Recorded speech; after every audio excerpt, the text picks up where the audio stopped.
perspective.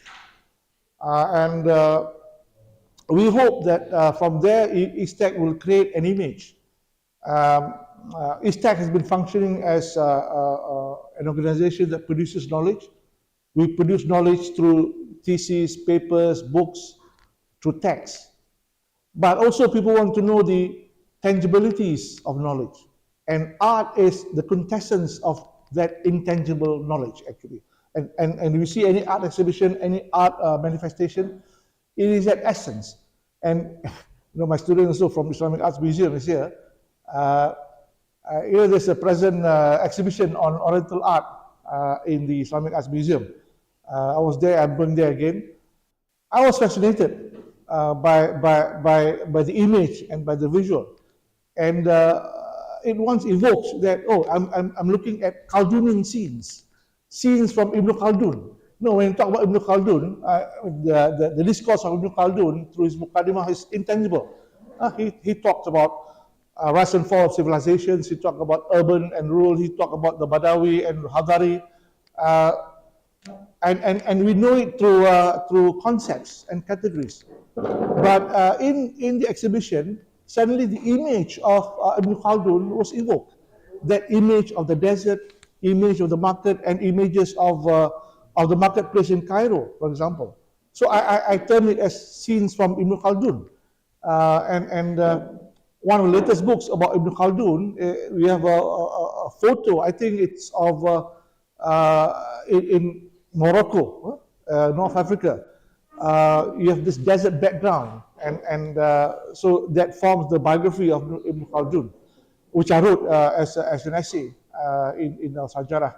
So this is the importance of such lectures. We hope that we can invite art students, art scholars, and we can engage in the discourse about art, architecture, and civilization. And also in conjunction with the exhibition, we have published a book. This is not just a catalog. This is a book on the exhibition. We have visuals and we have 7 essays. 7 essays, substantive essays on various aspects of art written by the artists themselves.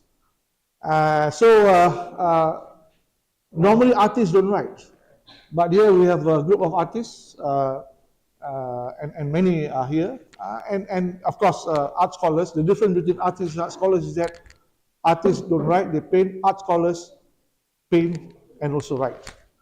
May I introduce you to Professor Amir Zekrgoo. The title is, I think it's very appropriate for the first lecture, Islamic Art and the Problem of Imagery. It's all about the context. I think this is also, the idea was when we were discussing in the seminar room amid the paintings, and we were talking about images and icons in the Islamic culture. And Prof. Amir suddenly gave a statement, and I thought that could be this the background for the lecture today. Prof. Amir described himself as an artist, painter, calligrapher, and photographer, art historian of Islamic and Oriental arts. He is also a scholar of comparative religion with special reference to Buddhism, Hinduism, and Islam. Amir has studied fine arts in the University of Kansas, Indian art in the University of Delhi, that's where you were, and Islamic manuscript and monumental inscriptions at the National Museum, Institute of Art, History, Conservation, and Museology. Is that in India also? He has exhibited his works over 50 solo and group exhibitions in Asia, Europe, and America, and authored 18 books and over 100 articles on Islamic art, manuscript studies, symbolism, Indian mythology, Hindu and Buddhist iconography in English, Persian, and Urdu. I should hear his reading of the Mahrawi in Urdu. That's me. Our speaker here. That would be me. Yeah. Amir Zekrgoo. That's my name over there. That's me. Yeah. Not me. I'm not an artist. I'm not an art scholar too. He received the Hirayana Silk Road Fellowship Award from UNESCO 1995, membership of UNESCO's first Buddhist route expedition 1996, McGeorge Fellowship for Study of Persian Manuscripts, University of Melbourne 2013, and Fellowship at the Center for the Study of Manuscript Culture, Hamburg University 2016. Professor Zekrgoo served in Istac as Professor of Islamic and Oriental Arts for 16 years, until some years back. He is now an Honorary Professor at the University of Melbourne. With that, I leave it to you. Thank you. Thank you for the introduction. Thank you very much for being here.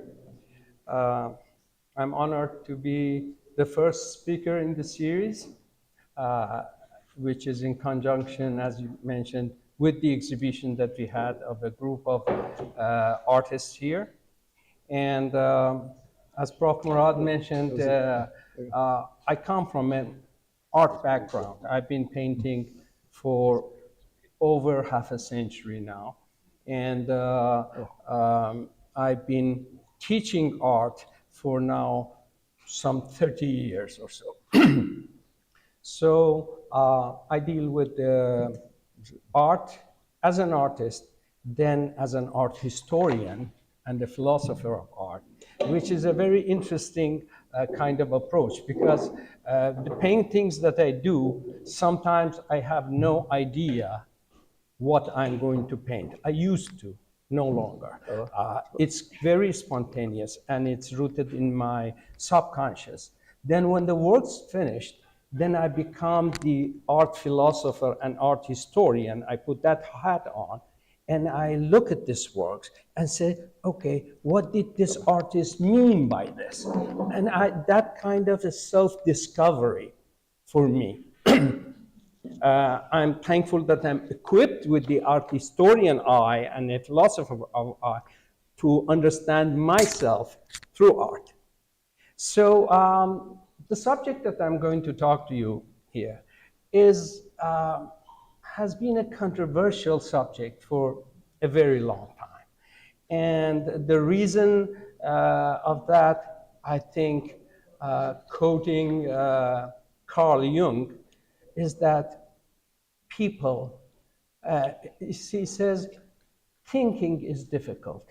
That's why people prefer to judge. Okay? We want to know whether this is haram or halal.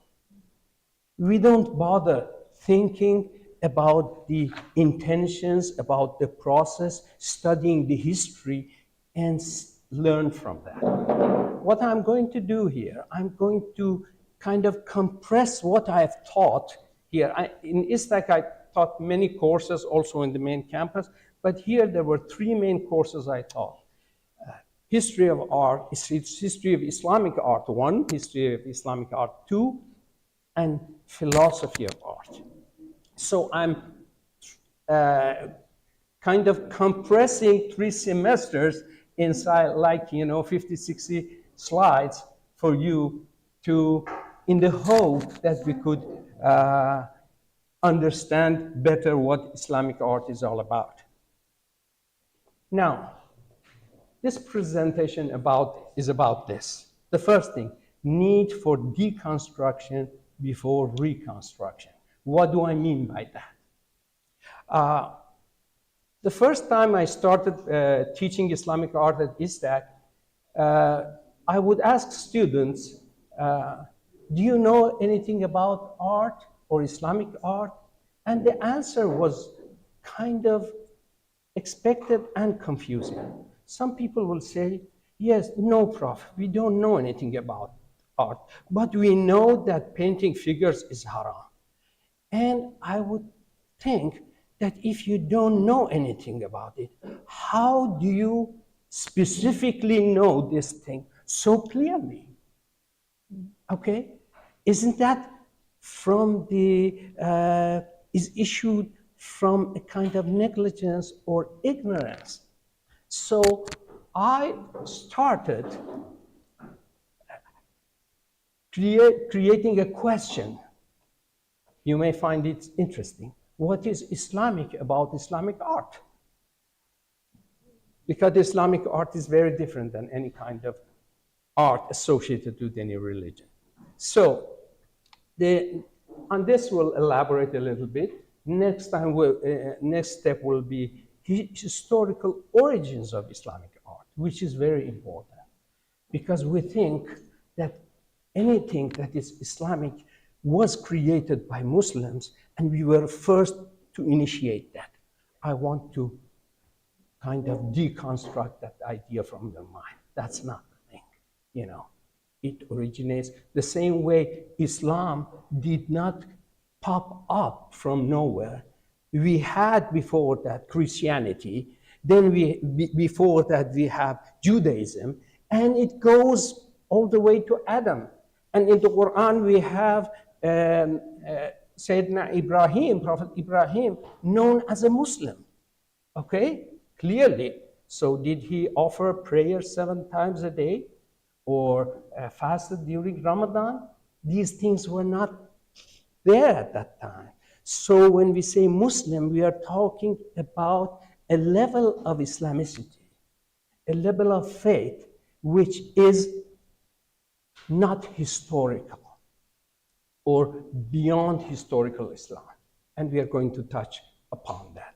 And then I'll have a couple of slides on philosophical foundation of Islamic art. Then we'll get to imagery and context. And I'll be discussing Islamic art under sacred, religious, and secular. And in order for the lectures not to be boring, of course, I'm not a boring lecturer. You know, I would always keep my students on their toes, you know, because I'm excited about what I talk about. Therefore, but I've added images, both of some of my own artworks and some historical artworks, to show you what Islamic art, at least throughout history, looked like and where imagery stood in there. So, we talk about deconstruction and reconstruction of mind. In order to understand something, there is a need for a prerequisite, admitting that I don't know. When you have a clear mind, then you are receptive. As long as you have ideas that in there that would pollute the way for you to understand, for anyone. So having a clear mind, by deconstruction, I meant that, okay? And then we talk about the content and context. What does that mean? I don't want to engage you because I think then it will be. I'll give you an example. If you have a child, and to this child, you tell him that I will beat you, and I will punish you, and I will chop you in pieces, etc. Would that be harsh or wrong or not? Yes or no? Yes. That is the content. But if the context, I say to my child, you know, I'm going to kill you and punish you and do this to you, and the child starts laughing and starts running because this is a game. The context is changed. Whereas if I just a bad boy with a front face, the child may start crying. This is the difference between content and context. And the context is often more important than the content. And judging art, it's important for you to understand the context, not the content. Oh, is there a face there? That is haram.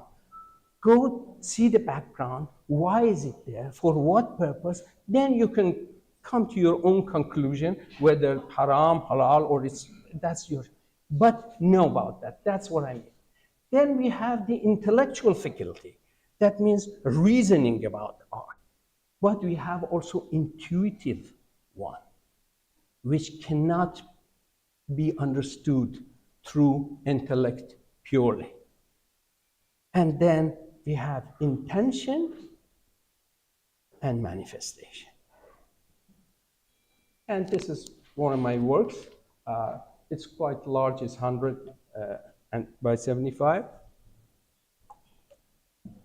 It's calligraphy almost all over, from here to there to up there to all these, which you can't see clearly here, of course. So we go to origins of Islamic art. You see, Arabia, using an artist's expression, was like a white canvas. They did not have any form of art at the time of advent of Islam. No painting, no architecture. Okay. They did have poetry, but that was also mostly in the form of oral. They remembered it. They didn't have a proper script also at that time. Studying the history of scripts showed that it was not there. I would say this is like you're having a land here, and then you want to build a house. You have two neighbors. They have beautiful houses, beautiful decoration, beautiful architecture. Who do you go to start with? You start borrowing elements from them, because you cannot create from nothing. If you want to make a car in a country that does not have an industry of cars before, what do? You import a Japanese car, then you change it a bit, make it local. Gradually, in the course of 20 years, 30 years, you have a car that looks like your own culture. But at the beginning, it was a Mitsubishi with a different name we start with. Okay? So these two empires that were quite rich in culture were the Sasanian dynasty, that's Persian Empire or Iran, and then we have Byzantine. So here's Arabia, and this is where Persian Empire was. This is Arabia, and this is where the Byzantine Empire was. So the influences from both there poured in, and we have galaxy of examples. Just imagine you have neighbors that they have their own coin minting. That's an, that's an advanced technology, an established culture, established economy and commerce, that you have your own coin. This is from Sasanian, this is Byzantine, 6th century, that's 1 century before Islam. If you show this to someone without having the knowledge of history of art much, you would say this is an Islamic piece, because it looks very much Islamic with the flora, fauna, the forms there. But this is, again, 6th century, pre-Islamic, and all those works that you see there, they come from a place within with a history, with a rich history of artistic expression. And okay, talking about imagery, that's Byzantine, 540 AD, okay, couple of centuries before Islam. This is during the Islamic period, and it's in Jordan. Okay. Usair Amra, palace, Jordan, and look how similar they are. You see that? let me use my, I had my, oh, thank you. Thank you. This is what I want. You see this lady standing here? It's almost similar to this. Then you have there the column, and you have here also the column. They're pretty much, although they're far distance, that's Ravenna, that's Italy, and this is Jordan. So the influences are there. Here, we have a floor mosaic from a bath. An M is missing, I'm sorry for that, from Shapur's palace in Bishapur, Iran, 3rd century, 4th century before Islam. Then see what we are having here. This is also a mosaic floor bath from a palace in Khirbat al-Mafjar that's commissioned by Khalid bin Walid. Okay? And this is 8th century. So what do we see here? We have a tree of life here, which is very common among almost all religions and mythologies. You have in all religions and mythologies a tree that's holy, that's sacred, tree of life. Okay. But what's happening here? Okay, we have a couple of gazelles or, you know, another sort of kind of horned animal. And here we are having a lion attacking this. Is it a scene that's harsh? I mean, attacking, why do they have this scene here? It doesn't sound pleasant to have in a bath, to have a lion attacking a gazelle. So, but there's another reason. There's a symbolism, and you'll see here. Actually, this is a lion, and this is actually a bull. I'll tell you, lion is a symbol of sun. Any animal with a kind of curved horn, that curved horn symbolizes crescent, the moon.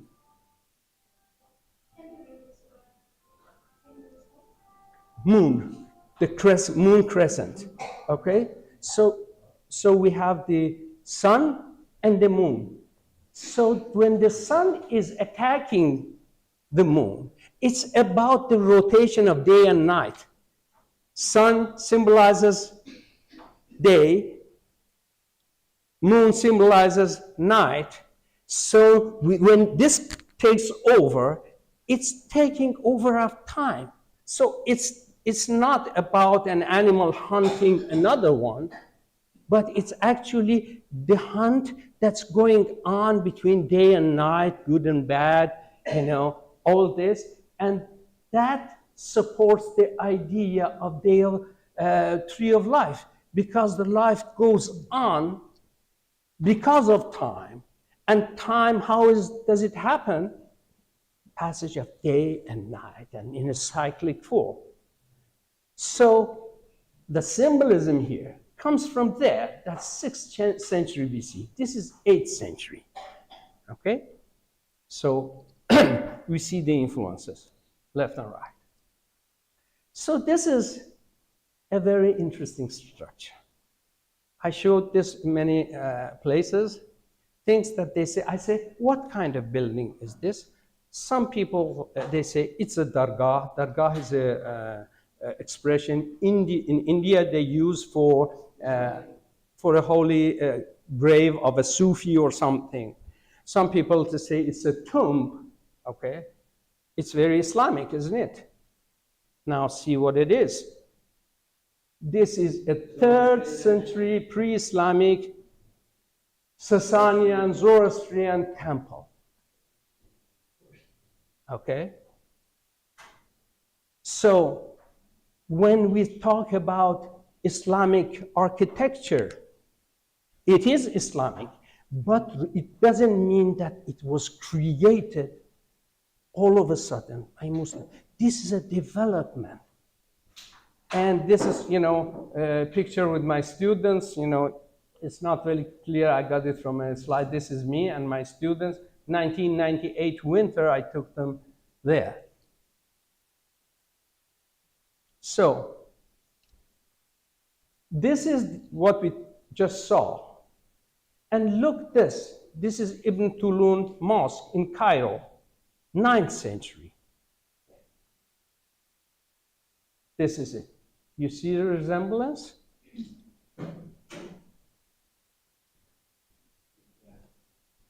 And a few years back, 2019, I went to a conference in Bukhara in Uzbekistan, and this is what you have as this is the tomb of Mausoleum of Ismail Samani in Uzbekistan, 10th century. Same structure. Then we have triple domes, which is very common in Indian subcontinent. Many of the what you call mosques there, they have triple domes. I've been to many of them in Pakistan, I've been there in India, I've been there. And what you see here is actually the Taj Mahal's mosque. Taj Mahal is the center, and on two opposite sides, there are two identical buildings. One of them is mosque. But the four, you can see. This is 5th century Sarvistan, and this is Taj Mahal Mosque, the drawing. Again, you're having this famous Taj Mahal, Agra, 17th century. Before that, this is Humayun's tomb, one of my favorite places. For 10 years, my house was next to this when I was living in India. And I would go there mornings for a walk, and sometimes you had peacocks coming, and I used to take my sketchbooks there, and I have many paintings from there. So this is very dear to me. This place brings a lot of good memories.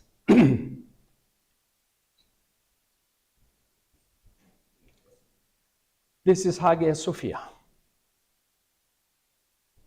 Hagia Sophia was a church from 360 to 1453. Then it became a mosque from 1453 to 1934. Then, 1935, it was converted into a museum, which we are having. Okay? So these were actually added later on to convert this to a mosque. And this is actually the main plan for most of the Ottoman architectural pieces that you see. All mosques kind of look like this. And your Masjid Bilaya here, also very similar to this. I used to take my students almost every semester to Masjid Bilaya to discuss. Actually, Masjid Bilaya is an excellent example when you have influences of 7 different Islamic architectural forms combined in there. And it's a very interesting place to study. For study, actually. So the structure basically is the same. So this is a fire temple, to church, to mosque, to museum, to we don't know whether next place will be mosque or not, because now it's a museum, and you go there and Now it's already mosque. Is it already mosque? Yes. Okay. Yes. Okay. Thank you for the information. So what did they? I heard that they wanted. Did they cover all those images? No, it's still there. So now you have a mosque with all those images of Christ and Mary in there. Okay, that's very interesting. Okay. Inside the mosque, what we really is that is inside the place where we have mosque inside. Okay, so they have allocated the place for prayer, right? Okay, so it's a museum cum mosque, right? Thank you for the correction. This is actually from the Hagia Sophia, and this is a technique that was Byzantines were great in it. You know, this kind of mosaic, glittering golden mosaic. And then you see, this what you see here is the Great Mosque of Damascus, 715. This mosque used to be a church. Muslims bought half of it and converted to a mosque. So there was a mosque church almost sticking to one another. One people, Muslims pray here, Christians pray there, and the techniques for decorations were the same still. But what they kept away was the imagery. They took away the imagery because they found it's not right to have any images in a mosque, which is still practiced. Almost wherever you go in the world, when you go to the mosque, there are no images. And we'll talk about that. This was basically to just kind of deconstruct your mind. So far, I hope I have deconstructed enough and ready for a reconstruction. The reconstruction will be that, okay, so what does Islam say about art? When we say Islamic art, is there a position in the Quran or in the Hadith or Sunnah which specifically addresses art? Well, there isn't. But there are a few things that are very important. By the way, this is a photography by me, okay? And then you have كتب الله الإحسان على كل شيء. God has inscribed beauty upon all things, okay? So, when we say beauty, actually beauty has been regarded for centuries the essential aspect of art. When you talk in English, they say fine arts, that fineness, that's beauty. In French, you have les beaux-arts, that's also beautiful art. Yeah, and then in German also, it means the same. So beauty is an essence. So when we have this, God has inscribed beauty upon all things. To me, I translate it as try to see the art everywhere. Not that only painting is an art. You have, in your manners, you have to be artistic. You have to be beautiful. You have to walk beautiful. You have to look beautiful. You have to talk beautiful. You have to converse beautiful, communicate beautiful. And that beauty is an Islamic thing. Is it a religious thing? No, it's Islamic. So Islamicity and religiosity not necessarily are the same every time. I ask you, if you take a knife and hurt yourself, is that un-Islamic? Yes. Yes, very true. Yes.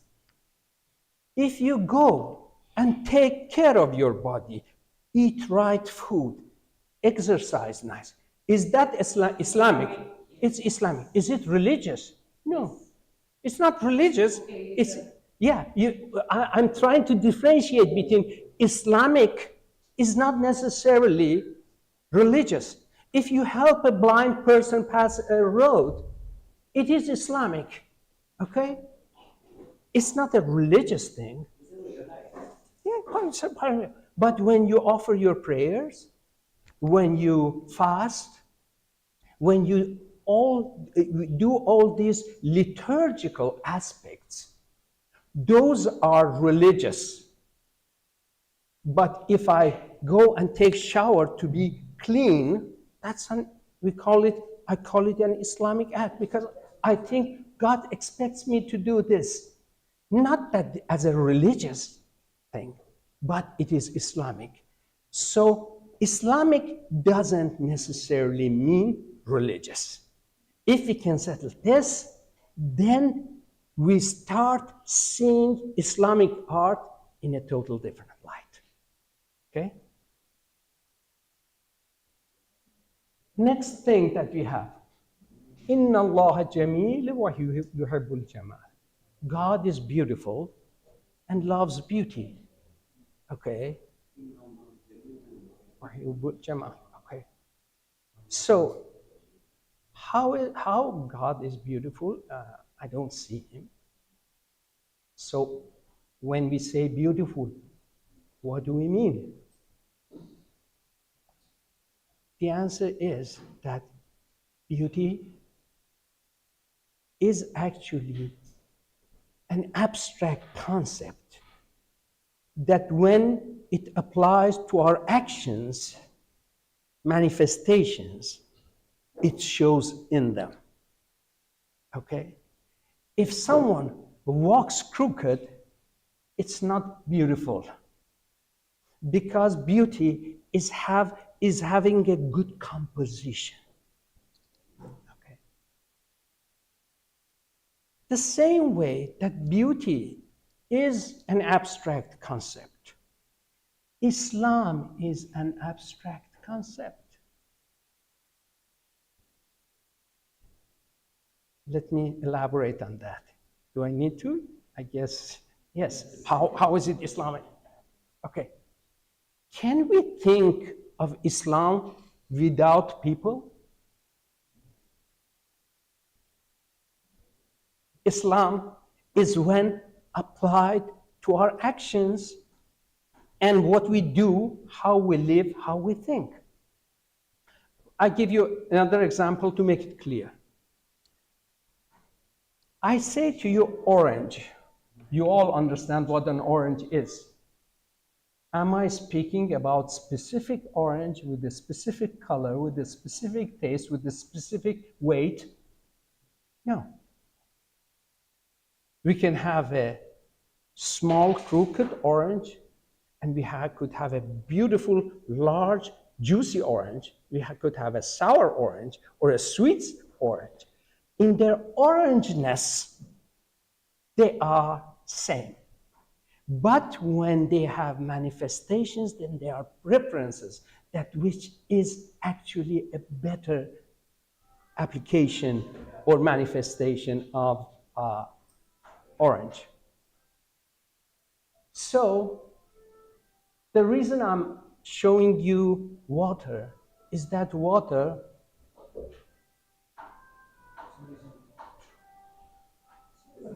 yeah. It's okay. You have so many phones. That's good. Then water, when we have the expression وَمِنَ الْمَاءِ كُلِّ شَيْءٍ حَيٍّ, from all forms of life are from water. The reason water is so important because it's shapeless, formless, tasteless, okay, colorless. And because of that so much capacity that it has the capacity of giving any form of life. So that's why I'm using water for this. In fact, many years ago, there was an exhibition that I curated, an international exhibition. I participated also in your National Art Gallery here. The subject was water. I suggested. And then I took part with photographs that I'd taken of water. And when they wanted to display it, I said, when I take the pictures, they are like this. They are not like this. So why are you hanging it up? Then they say, what do we do? I said, submerge it in water. And we did that. We made containers made of plexiglass, put water in it, and laminated the works, submerged in it. And They wrote to me, oh, this is very interesting. Would you please give a title for the works? I wanted to give a title. They came in a form of a poem. And this is one of the images and the poem. This is what was there. In the east of Eden, in that timeless zone, at the time of creation, when the trumpet was blown, from emerald waters, a garden was grown as a gift of mercy from divine throne. So, is this Islamic art? The answer is that in that context, it is. Because I see this as a divine blessing, and I'm giving an expression and definition, a poem that's related to creation by God. So I'm praising God through a picture of water. So the Islamicity of art doesn't necessarily come from the religiosity of it. All right? So we'll go to next. We start about the problem of imagery. The imagery in art has been a subject of ongoing controversial debates among Muslim theologians. Some such debates are out of concern for safeguarding sacred boundaries. Okay? Why are the ulama so sensitive? Because they are afraid that there should not be anything against the sacredness. Okay? That is the thing. You go, it's not only the ulama. You go to any religion, you want to step into their holy places, you have to do some sort of ritual. Either you have to put something on your head like Sikhs, or if you have anything on your head, you have to take it off like Buddhists. You have to do some sort of action. You take your shoes off, you have to behave in a certain manner. That is because they want that sacred identity to be preserved. Okay? By the way, this is a series I've worked, Mirrors of Life. It's made of wood, glass or mirror at the center, fabric, painting, and calligraphy. On the wood here, 4 times Al-Haq is written, one of the names of Allah. Al-Haq, Al-Haq, Al-Haq, Al-Haq. And at the center, you look at yourself. What does that mean to me? It means that Man arafa nafsahu faqad arafa rabbahu. Whoever knows himself, he knows his creator. So mirror for that symbolizes that aspect of the self, the divine self. That's why it's surrounded with al-haq, al-haq. It's like, a Sufi zikr that you're repeating. Okay? So, what is that?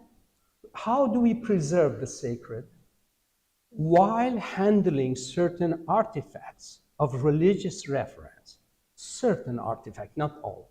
Certain artifacts are religious reference. Those who handle them, whether they are worshippers or curators or conservators, are bound to certain boundaries. So if you have something, a Quran for instance, in a museum, it cannot be treated like anything else. You want to clean it, you have to study what are the permissible substances with which you can clean this. Okay? Like brushes are often used to clean items.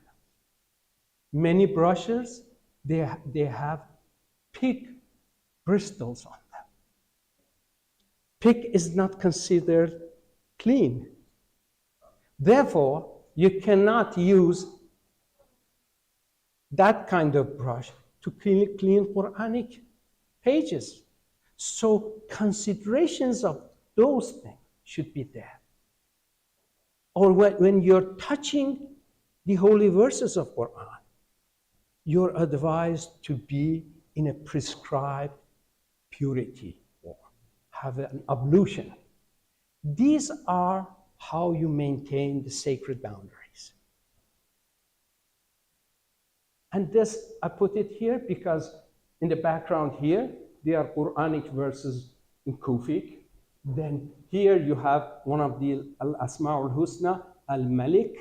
There you have Allah. This is not a Quranic page, yet it has that sacred element on it.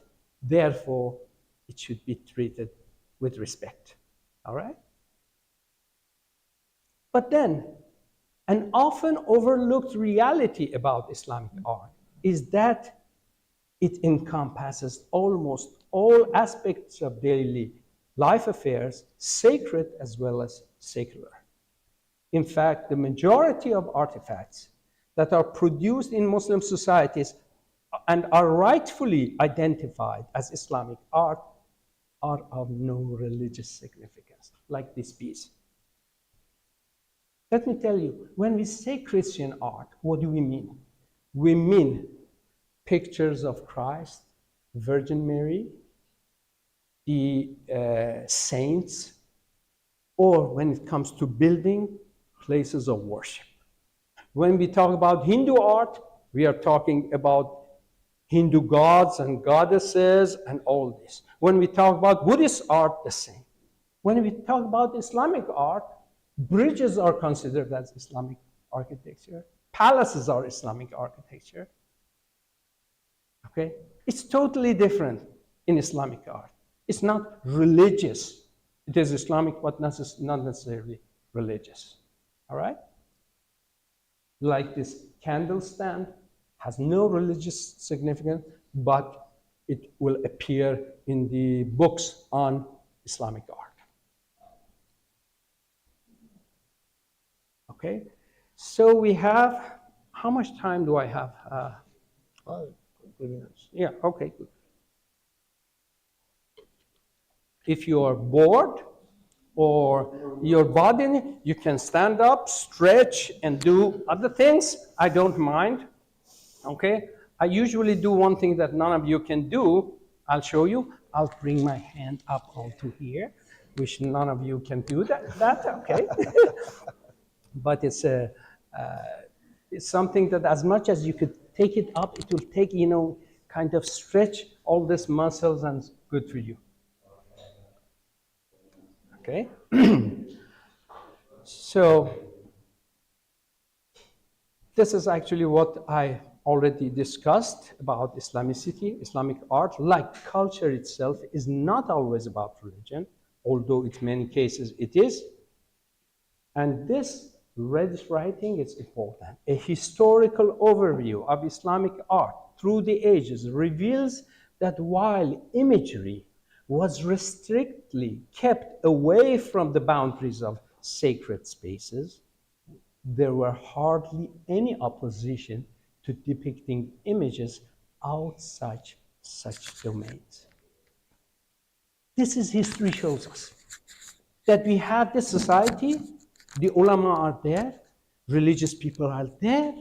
When it comes to sacred places, they are sensitive about imagery. Outside that, they have no sensitivity. Now the problem is that we want to take that sensitivity and insert it in everywhere and anywhere. That is, the categorization is no longer there, therefore confusion arises. All right? So, and this is a picture I took from a very beautiful mosque in Shiraz, Nasirul Mulk Mosque. This mosque is so beautiful because the beauty of it, although it's decorated, but the beauty of it is from the sunlight. You have glasses there, and when you go there, it's like you're in paradise. This beautiful colors coming, and there's no color, it's only light. And you can stand there and take your picture taken, and you you're transferred to some other planet like that. All right? So this is how I divide Islamic art in our context. I said, aside from stylistic, geographical, socio-cultural, and technical aspects of Islamic art can be divided into three categories: sacred, religious, and secular. And this is how the volume is divided. Actually, the sacred part is actually little as compared to religious, but the domain of secular is vast. This is an example of arts that have sacred elements on them, therefore imagery is absent. That is Quranic verses, gold embroidery for Kaaba Kisra. Here you have a page of Quran in Kufic style. There you have La ilaha illallah inscribed on a brass incense burner. What you see here is actually it's a portable mihrab. It's very interesting, you know, people who lived, you know, like nomads, they didn't have an established mosque. So they have this tent, so they want to have a congregation. What do? They hang it there. All of a sudden, this tent becomes a holy place. So 10 minutes ago, you did all sorts of stupid things in it, and now you're very respectful, you take your wudu, you go in, and Imam stands, you have that, you have Quranic verses embroidered on them, and when it's over, the sacredness of this place is rolled within the back. This becomes a place for regular activities, all right? And this is also another work. I think this is from the Islamic Arts Museum, Malaysia. They have a very good collection. I used to take my students almost every semester there to show them the collections. So when we talk about sacredness, Quranic calligraphy is the most sacred art form. And when it comes to architecture, naturally, the Kaaba in Mecca and all holy places and mosques, they are categorized under that. Okay? So here you have a Quran manuscript from Patani in British Museum. These people, every day, they are engaged in embroidering gold threads to create the kisra for the Kaaba. Okay? For them, this is beyond a job because they are constantly touching and creating Quranic verses. So at all times, they should be in a state of ritual purity. They should have their ablution, they should be clean and everything. Okay? So that cleanliness goes to their mind also. They feel that they should have a proper niyyah, intention, before creating this, because this is actually an offering to Allah subhanahu wa ta'ala. Okay? That's the kind of approach. Now, it's interesting. While these things cannot be touched while you are not in a state of ritual purity, what about this? You know what this is? This is a protective shirt with Quranic verses. It was worn under armor. The warriors wanted to go to fight. They wanted protection. For the physical protection, they had the armor. But they had this with Quranic verses. It's written, Inna fatahna laka fatan mubina, wearing on their body. So could they be always at ritual purity while we're wearing them? No. So how do we judge? One word: context. Context. This is also interesting. This is from my own collection. I'm a collector. I collect artworks, and this is, you know, Charis, you know, Southeast Asia and Charis. This is an Islamized version of Charis. Charis was not an Islamic weapon. It was actually came from the Hindu tradition, and you had all sorts of imageries carved on the handle and on the body, but it became Islamized. Now you're having here La ilaha illallah, Muhammad Rasulullah there, Bismillah ar-Rahman ar-Rahim here, Muhammad, Ali, and Allah somewhere, all on the body. So is this an Islamic art? Yes. Is it invented by Muslims? No, this is a transformation from an already existing artistic tradition. And to me, the beauty of Islam is that, in essence, it's inclusive, not exclusive. We say that Sayyidina Isa, he does not belong to Christians only. It's our prophet. Okay. Musa, same way. So it's an inclusive approach. And if we had kept that inclusiveness alive, we would have less troubles. Now, we have creative artists that took imagery to the Quranic verses in this creative manner. You sit there and you say, in your salat, you say, Ashhadu an la ilaha illallah, Ashhadu anna Muhammadan. You see it's there. Muhammadan Rasulullah. And then Bismillah ar-Rahman ar-Rahim. All sorts of people and animal are created with that. So it's not very easy to tell them whether this is imagery correct or incorrect, whether images is dominant or writing is dominant, and so on. Now we go to a different level altogether, when proper imagery are there, and these are all historical. I'll show you. Okay.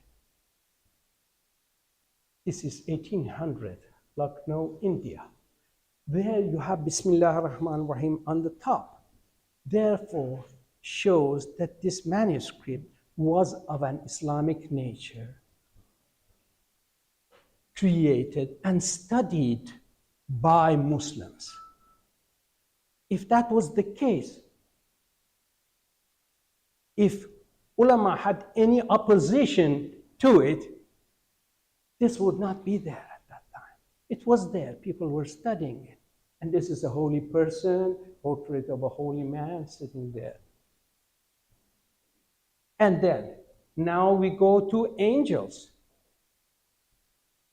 This is Archinger Israfil blowing in the trumpet of resurrection from the book Ajabul Makhluqat, Wonders of Creation, 16th century. Again, look, the whole text is Islamic, and you have the image there. Why didn't people object to this? Because they understood that here, imagery is an aid to education. No one is using this as an idol to worship. It's an aid to education. So it was okay in those times, at least. This is again another version of, again, Archinger Israfil. This is 16th, 17th century. And these are not one or two. There are hundreds and thousands of them all over the libraries and museums in the world. And this one. This is Eunos and the whale from Jamia Tawarikh, Iran, 1400.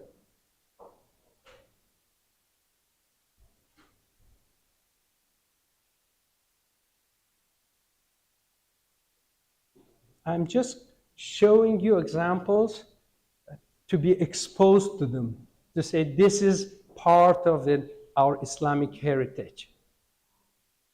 And what some of the things that we are sensitive now, people in those times, they were not so sensitive about. Here, you're having the angels washing Hanzala's body fallen in the Battle of Uhud. We have a Shaheed, and the angels are giving him ablution. It comes to the imagery of the Prophet. You have the Prophet Muhammad and the Muslim army at the Battle of Uhud. Look, now you have four people. You have four people there. One of them, the Prophet, is veiled, the face is veiled. The sensitivity was there, but not all the time, like in this image.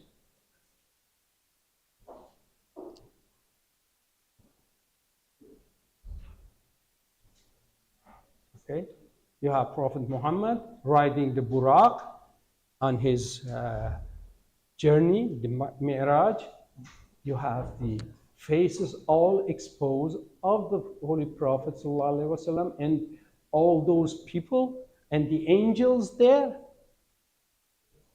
That was part of the tradition. This is from the Art Gallery of South Australia in Adelaide. This one is based Indian or Iranian? No, this is originally Lucknow, India. This is from India. But we have an Iranian version of it and a Turkish version of it, an Ottoman version of it, all over. This is the Iranian version. Of course, the face here is covered. This is a detail of the same painting. And the idea was taken from the text, translated to imagery. Okay? So you are having here, you go above the moon and go up there, and all the angels are there, and the Prophet is riding the Buraq. You have a detail there. This is 16th century. The main actually is the prophetic image. The other things I think the scholars they have no objection, but whenever you have the prophet image and you have the imaginary for the prophet, that's where some scholars are very sensitive. Yes, yes, true. But I've heard people, some of them in this room, telling me that, I had the picture of my, father or someone in my room, and someone came, some of these ulama said, this is not very good. So you would ask them, okay, you have your own passport, and you have your picture in there, okay, and you're carrying it, so this is a change of life. Everyone knows you're going to give 18 ringgit to take 4 passport photos to use here and there. What does it have to do? Nauzu billah. Do we think that Allah is so ignorant that doesn't understand that picture that you're taking for what purpose? We have innamal a'malu bin niyyat. Values of actions are determined by nature of the intentions. Okay? You're not putting the picture of your son or your granddaughter or your grandfather there because you are worshiping there or something there. No. Everyone knows, Allah will definitely know. Okay?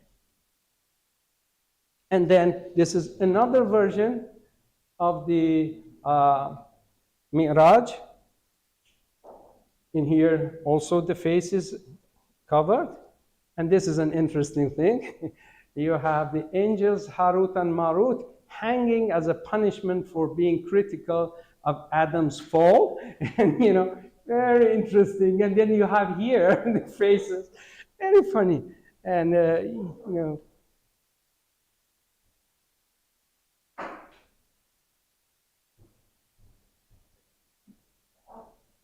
here, what do we have?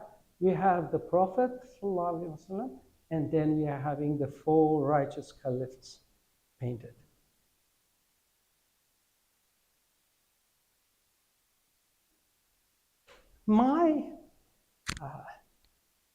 What I want to say is that I wished our scholars were only exposed to this. I don't want to say, let them know that these things exist as part of heritage, because that creates the question, oh, wouldn't the ulama of those times object? They will think, and they say, oh, if they didn't object, the mentality was different in those times. So it depends on the condition you are in to be able to, yeah. What are the names around? This is Anushirwan Adil. I could see, I haven't studied actually them. Is it Hadrat Fatima, Marzban, Shahriyar, Hussein, Qasim? Yeah.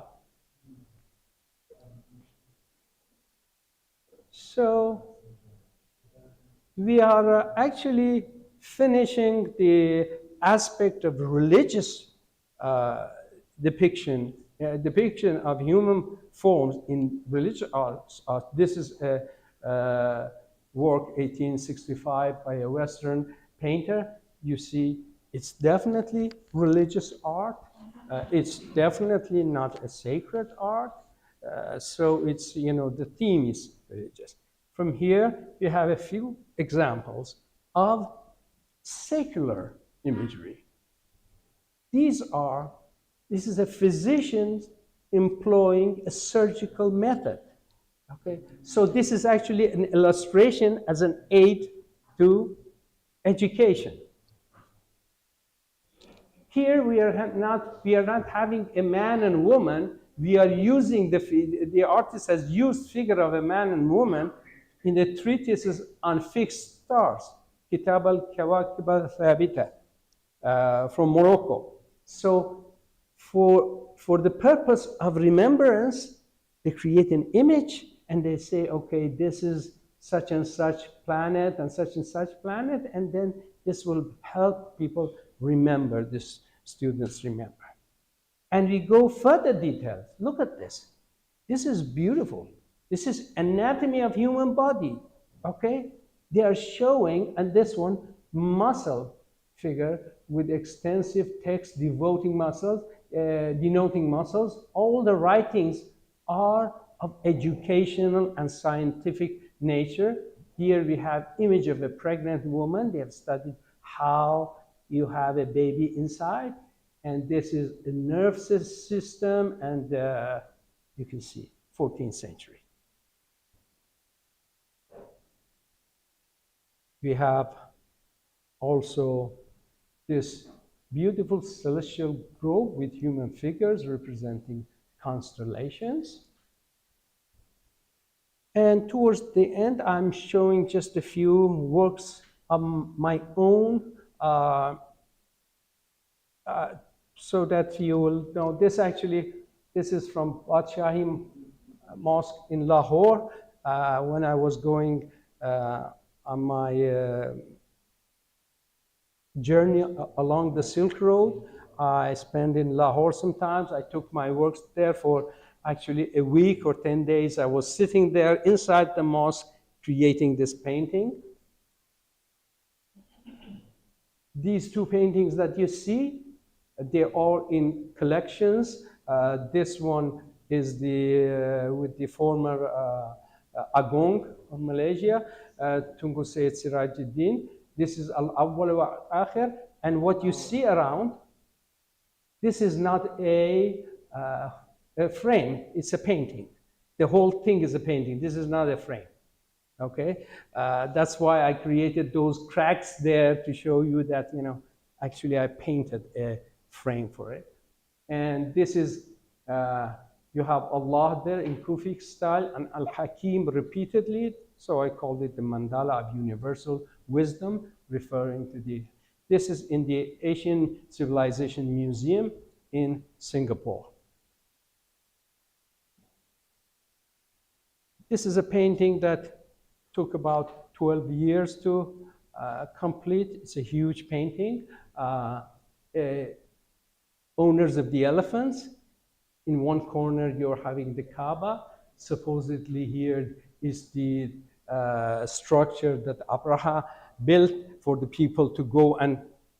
So the contrast of these two. As you see, I have imagery here. I've tried to imagine what the Ababil looked like and painted that. So this is my religious art. It has human figures, and I don't know what ulamas will say about this. I know how I feel about it and with what intention I did this. This is a huge painting that I actually dreamt this. There is this story about the Prophet going to an alley and this a Jewish boy throws trash and other thing over his head, and then after a few days he doesn't appear. Prophet ﷺ says, okay, we had a friend here welcoming us every day. We passed here, so I would like to go and visit. When he understands that he is sick. So here is how I saw this in him. And I have the symbol of Judaism there. So it's a house of the Jews. And these are some companions of the Prophet. I didn't show the face of the Prophet, but he's illuminated there, and this is supposed to be the sixth Jew. Okay, this I studied from a person, I painted, then created this. And that just the works that you see here are in the exhibition. I have explained why I have done this. All of them are inspired by water. This side is a good side with beautiful bluish tone. This is the beauty. The beast is somewhere in there. It looks, So this is another work. All these are filled with calligraphy. There's a form like a Kaaba there. Also, you can go and see the works by yourself if you haven't already seen them. And this is another work. And this is yet another one. And thank you for your time.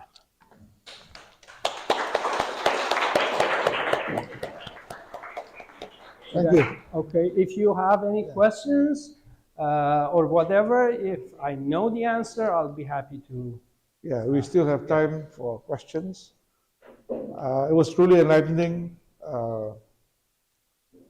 Somebody texted me just now saying that the vibes of beauty have brought in people here in this room. Wow. So that's you. So I'm sure there are many questions and comments. Open to the floor. One question. Please. Do you think without imagery, it will curtail the creativeness of Muslim art? Would you repeat that one more time? Do you think that without imagery, Okay. that it will curtail the creativeness of Muslim art? Well, the answer is that definitely not the whole, because each artist is like a soil, a different soil.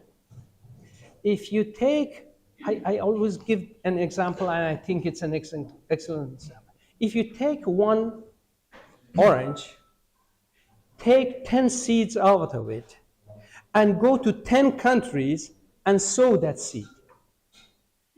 The oranges, you'll get 10 different oranges because of the soil. So each of us have our cultural identity as our background. So if you say you eliminate imagery, it's like taking spices out of Indian food. Indian food lives with spices. You just take them out, it's no longer there. That's why you see imagery has been part and parcel of Indian culture for ages. That's why when it becomes Islamic, it brings along imagery and Islamizes it. Iran was the same. The reason Saudi Arabia could keep away from imagery because it didn't have it as part of its culture. Okay? Therefore, my answer to you is that Islamic art is beautiful in its diversity, okay, and different interpretations. As you see, it's like melodies that each culture has its own melodies. And when you hear it, even if you don't understand the meaning of it, you'll say, oh, this sounds Malay, this sounds Indian, this sounds this and that. That beauty comes when we have our individuality. And then as Muslims, we do all our best not to disrespect our faith. That's the thing. Image by itself is not something sensitive. It is sensitive now because we consider it not allowed inside our mosques, which is okay. Everybody is observing it. But in our houses, But we do actually have, we choose carpets for our house with no image of live things and all that. That's outside the mosque. That's outside. That's right.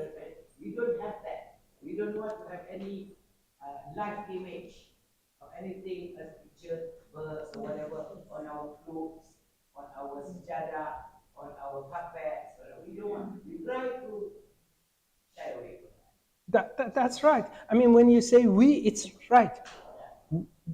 We that you're representing. But you know, someone from India, they have embroideries of birds, etc., on their clothing, and they don't consider it offensive. So it's, you know, each of us in our culture, we have our own identity and sensitiveness, which is important. It should be observed. Saudi Arabia now, the response I can see is those were the gone days when they have the very restrictive regimes and they were really very much into that what you rightly mentioned. But now, due to the economic reasons, they are developing the tourism, the 2030 vision. And I think around 400 plus million has been allocated to restore back those places which they wanted to destroy, so that it Okay. become a place of worship. Yeah. And now they themselves are restoring it back Okay. because they want to encourage alternative source of income since the oil finish soon. So they are developing tourism. And I know for sure that the current leadership, good or bad, I have no comment on that. They have put aside about 400 million for restoring all those places which they last time used to discard. Yeah. They demolished, taking bulldozers, flattening them. Yeah. So now the things are gone because those strict regimental people, they are all behind the bar now. Yeah. Okay. They are losing a different thing onto They them. won't. All right. Any other questions? Yeah. Yeah. I have one question. Yeah. Looking at the pictures from the past, it seems art is sort of foreign thing within the Islamic era. So, do you see an importance of art in terms of the development of human beings? Yourself being in the field, maybe you have something to share. Well, you see, absolutely. I'll tell you, a prerequisite for a civilization to be called a civilization is high art. You could have a stretch of land with bulks of money, with military might, with no art, you cannot call it a civilization. You name any civilization, you will find that they have high art. Okay? So Money doesn't buy you identity. So if you want to grow as a human being, art is a necessity, you know.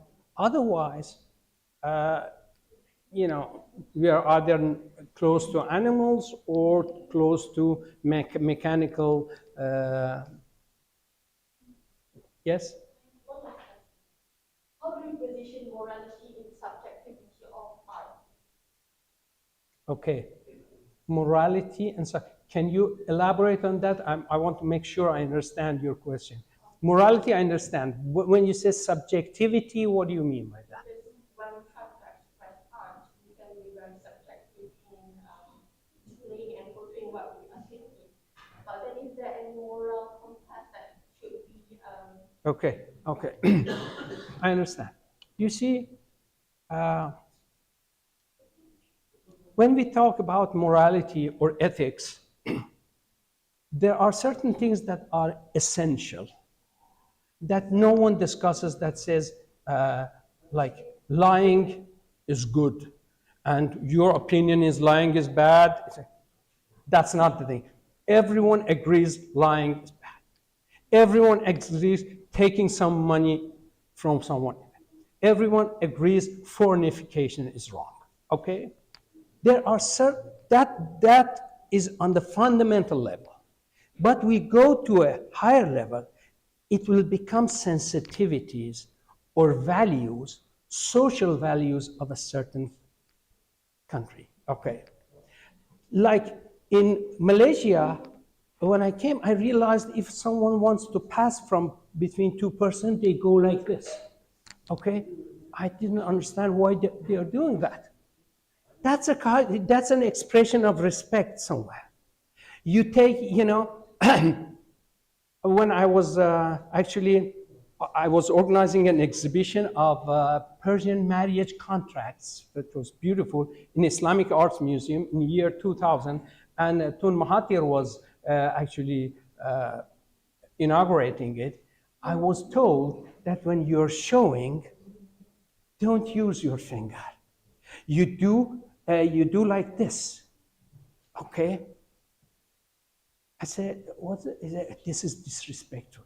Okay, I understand. This is something that I have to be educated. It's a cultural thing, okay? So when the theme comes, when you're expressing, when you have audience of different kind, you should understand their sensitivities. If they're sensitive and react to it, well, that's what you get. So that's my answer is that artist firstly expresses what's within him. And I say to this, for this expression, you need techniques. You need to know.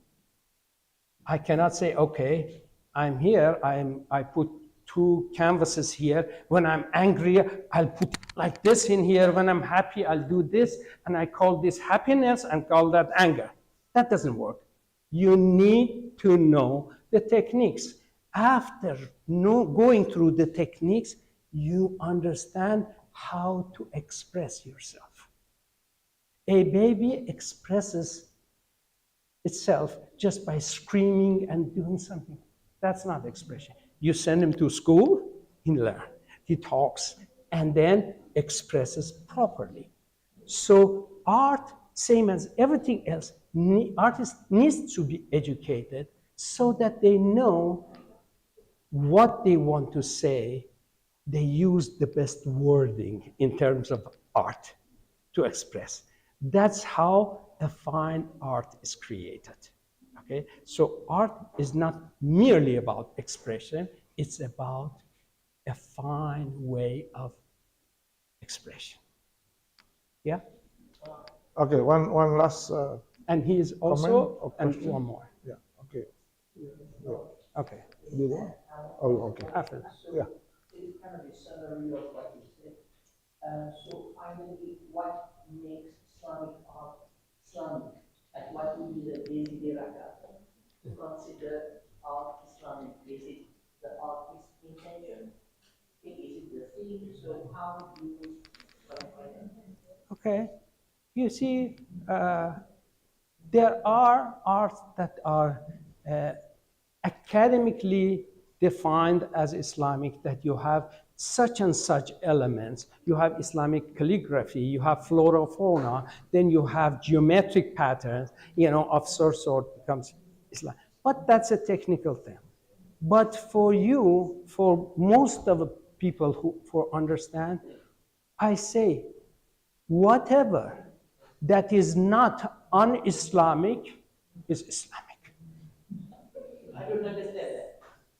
Whatever is not un-Islamic Can be considered Islamic. And actually, there is a hadith saying that whatever is not against the tradition, the Sunnah, is Sunnah. Okay, so you go. It's not against the Sunnah, it's Sunnah. It's Sunnah.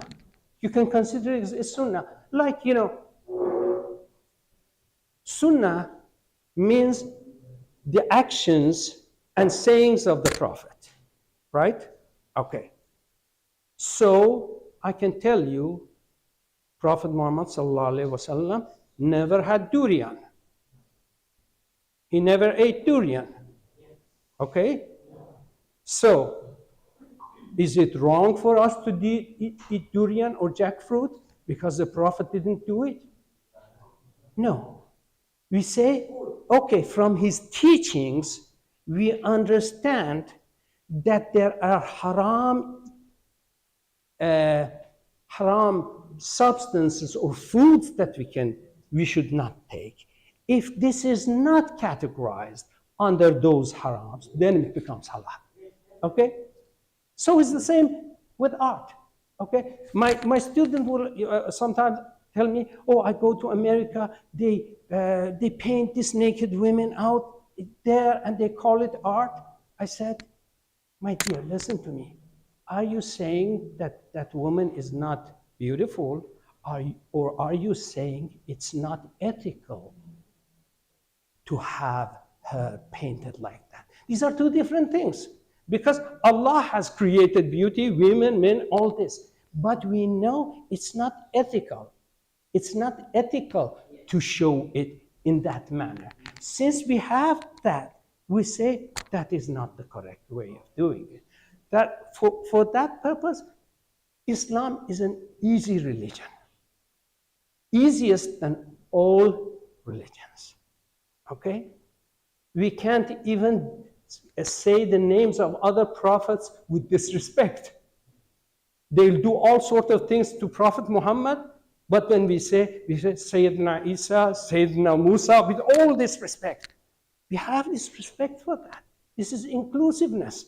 Okay? So anything that is not clearly forbidden by the scripture, don't worry about it. Yeah.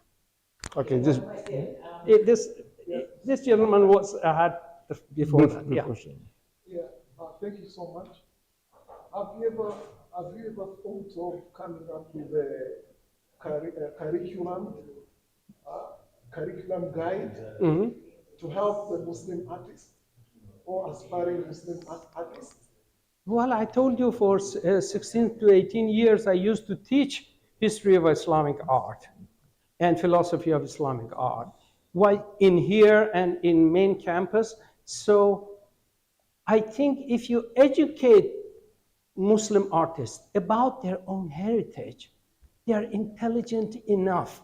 They don't need guidelines, okay? Art is not about guidelines, okay? You understand techniques, you understand the concept, but it's how you do it.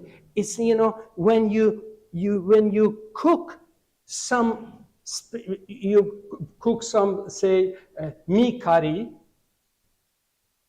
every meat curry is different.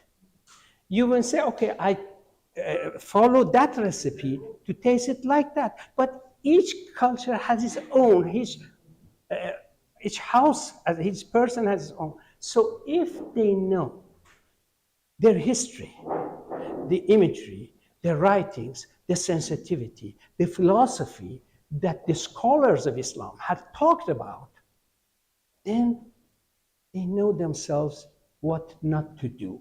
About what to do, they have to learn the techniques. All right. Yeah. Yeah, Because most artists now, religion artists, yeah. especially in the they call it, art gallery. There are a lot of artists who actually does portraits and figure drawing, whatever. So they have somebody full picture, but they cut it into half. The leg is this side, the body is this side. What do you think of that? Because they say that you cannot draw from the top to the bottom. And if you do it, then probably Allah asks you in Akhirat to bring to give life to this whatever you draw, you know. So can you comment on that? Well, This is where a lot of drawings, as they separate the legs here.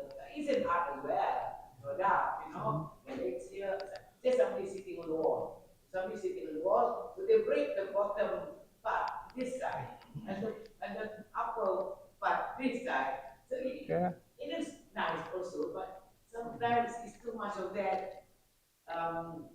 Anyway, what's your comment on that? Breaking figures into two or into three or whatever. Okay. Could I just say something? Yeah. I think I'd like to add that there is such a thing as artistic license. Yeah. You know, just as there is poetic license, literary license. So artists and writers have the freedom to express themselves in whatever form. But as Professor Amir has clearly explained, there is a place for everything and a context for everything. And everything depends on your intention. So if you paint these things not to be placed in a mosque, I think it's perfectly all right. If your friend decides to buy a nude painting and put it in his room to stare at every night, that's okay, that's his business. But if you cannot put the same painting in a religious context or in a sacred context, in your private space, go ahead. And do I think they say if you do this, maybe malaikat tak masuk. There's a hadith of that. Then you bring more. Okay. Can I? If you have figure drawing whatever in your house, even a sculpture, the malaikat don't go inside your house. What do you think of that? Okay. You see, I'll give you a parallel example, which is very interesting. There are some carpet weavers in Iran that when they make symmetrical works, they definitely make one mistake in it. And they say this is because the only thing perfect is God, is Allah. And I'm not creating anything that is perfect. I do intentionally some mistake. So that becomes an interesting cultural aspect. For your friend who does this, he's doing it for his own conscience, okay? He wants to be, to not to worry that in case Allah wants to penalize him for fully, so creating his own way, okay? This is for his own conscience. As for me, how do I evaluate? I evaluate it in an artistic manner. I say, is this three division works, helps the work as a unit, or if it doesn't work? If it works, it's a good art. If it doesn't work, it's not a good art. Frankly speaking, at my age, Okay. 74, Okay. if I were to do paintings, I try my best to work my way in such a way that I follow that Understandable, totally understandable. Yes, yes. So I will do exactly that, so that I try my best not to make mistakes towards my late life. That's right. Yeah. Okay. I love it because I think it's very nice to have be able to do this. I think that we have also have our guidelines and certain things we can. Yeah. One very last question. Yeah, you want to comment? brief. Actually, I want to say thank you for making me understand about the context and the content. Now I don't see a painting as just a painting. I see a painting that's not on its content, like a book, judging a book by its figure. Like now I'm understanding, oh, there's a meaning behind it, so I have to search for it. Yeah, great. However, I feel like I want to cry. I feel like crying when I saw the, I was pulling over pictures I would draw. I think that's totally disrespectful. And I think that this should be taken down and it should not be publicized. Because whatever your intention that you know is not the same as other people. And your line is being and whatever figure that you think that is the most holy, the most illuminated, it might not look the same to others. And therefore, whatever that is considered sensitive, we have to be careful and we should not display it. Okay, let me respond, and I think everyone should listen because she actually is now representing a certain way of thinking about art, and I'm going to respond to that. She is so sensitive. She's saying that this should not be publicized as an image. I personally, I'm a painter, I've done portraits, I'm an extra, I was at least, now I'm not into portraiture, but I'm an excellent portrait painter. I never paint Prophet's face, okay? But the thing is that, should we hide part of our heritage, or should we know about it, okay? I'm very happy that you saw that. I'm very happy that you cried. I'm very happy that you expressed. Because, this is about education, about knowing one period of our history was like what. I'll tell you one funny example. This is reality. In about 19th century, tomato was first introduced to Iran. Before that, they didn't know how to. Tomato was about 18th century. 18th century.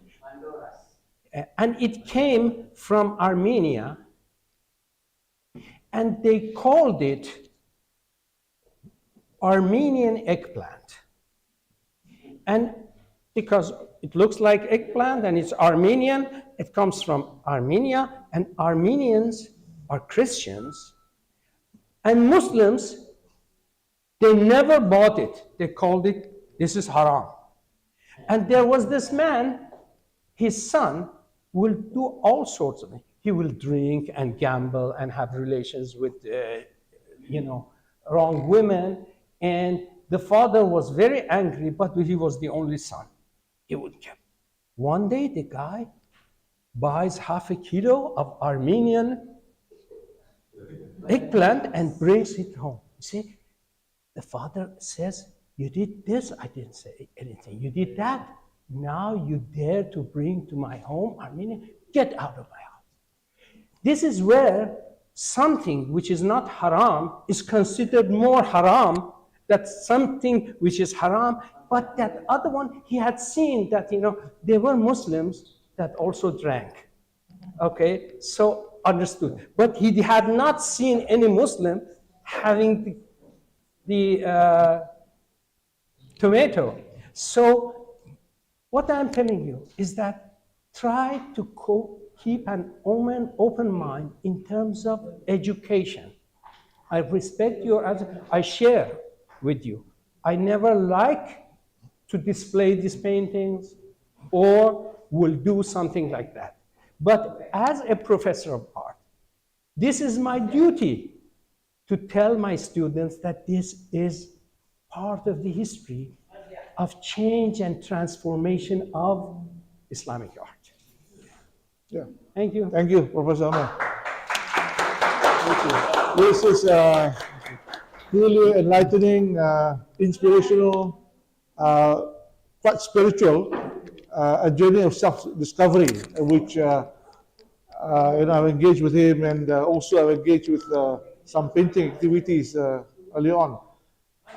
Thank you very much to all of you. I think this is quite an impactful lecture to many of us, and we hope to meet again in a future lecture, because we'll make announcements on the subsequent lectures on art and civilization in Istac. So thank you very much, Prof. Thank you. Thank you. For inviting. Thank you.